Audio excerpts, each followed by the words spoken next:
안녕하세요. 꽃꽃신상의 김상진 목사입니다. 선뜻 질문하기 어려웠던 신앙 상식과 목사로서 설교 때 미처 설명하지 못했던 부분을 쉽고 재미있게 전해드리려고 합니다. 평소 궁금했던 것이 있다면 부담 없이 댓글이나 이메일로 남겨주세요. 최대한 쉽게 잘 준비해서 알려드리겠습니다. 기독교인이라면 사순절이라는 말을 자주 듣게 됩니다. 올해 2022년 사순절은 3월 2일 수요일부터 4월 16일 토요일까지입니다. 도대체 사순절은 뭘까요? 우선 사순은 한자어입니다. 내사, 열흘 순, 쉽게 말해 40일입니다. 교회는 부활절 전 주일을 제외한 40일의 기간을 사순절로 지킵니다. 더욱 쉽게 부활절 전 6주 플러스 4일이고 항상 수요일부터 시작한다고 생각하면 됩니다. 더해서 부활절 전 마지막 한 주는 고난주간으로 지키기도 합니다.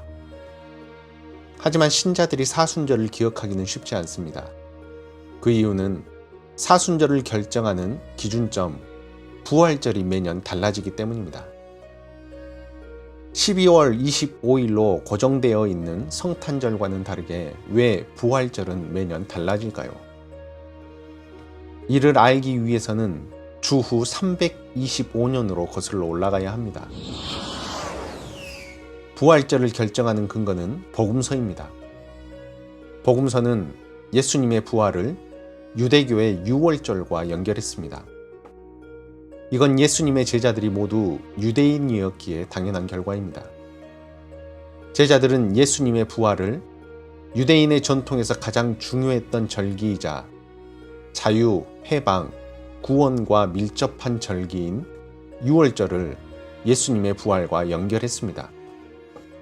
유대교의 유월절은 니산월 14일인데 히브리인이 사용하던 히브리력을 기초로 하고 있습니다.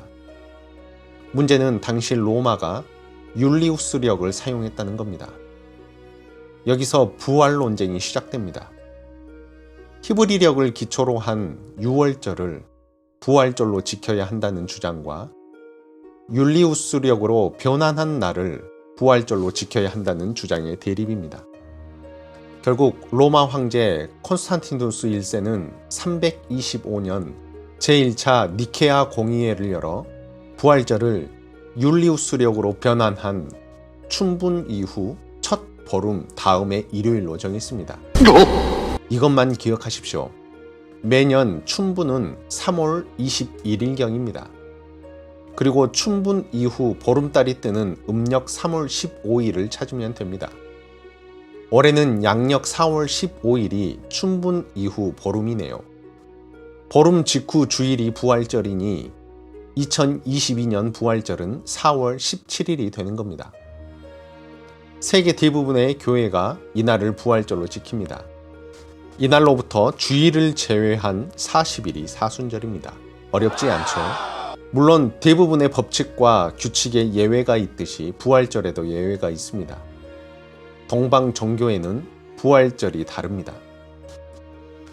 이 부분을 설명하기 위해선 그레고리력을 설명해야 하는데 사순절 기간을 세계 교회는 경건하게 보내려고 노력합니다. 나라와 종파에 따라 사순절 기간에 술과 고기를 금하고 금욕적인 삶을 강조하기도 합니다. 한국 교회는 특세를 경쟁적으로 열기도 하죠. 교회는 왜 사순절을 중요하게 생각하는 걸까요? 사순절은 예수 그리스도의 고난을 기억하는 기간입니다. 물론 고난 체험이 아닙니다. 그것보다 고난의 의미를 아는 게 중요합니다. 그것은 바로 평화의 근거입니다.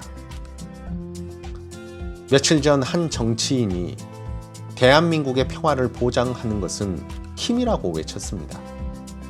남들이 깔보지 못할 만큼의 힘이 있어야 평화가 보장된다는 겁니다. 우리가 돈에 목을 매는 이유는 간단합니다. 돈은 평화의 근거이기 때문입니다. 가만히 있으면 가만히로 본다는 말이 있죠. 나를 무시하는 상대방을 두고 봐서는 안 된다는 것에 대부분 공감합니다. 이런 상황에선 고난을 견딘다는 것은 상상할 수 없습니다.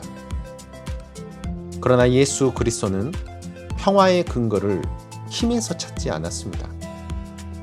로마 제국을 이길 힘을 구하지 않았고 표적을 일으켜 사람들에게 인정받으려고 하지 않으셨습니다. 아니, 그럴 필요가 없었습니다. 누구도 훼손할 수 없는 평화가 하늘로부터 주어졌기 때문입니다. 부모의 품에 있는 아이를 생각하면 됩니다.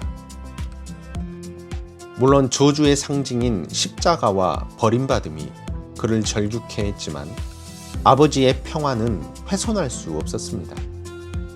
예수께서 십자가와 고난을 운명으로 받아들이신 이유입니다. 사순절이 시작되었습니다.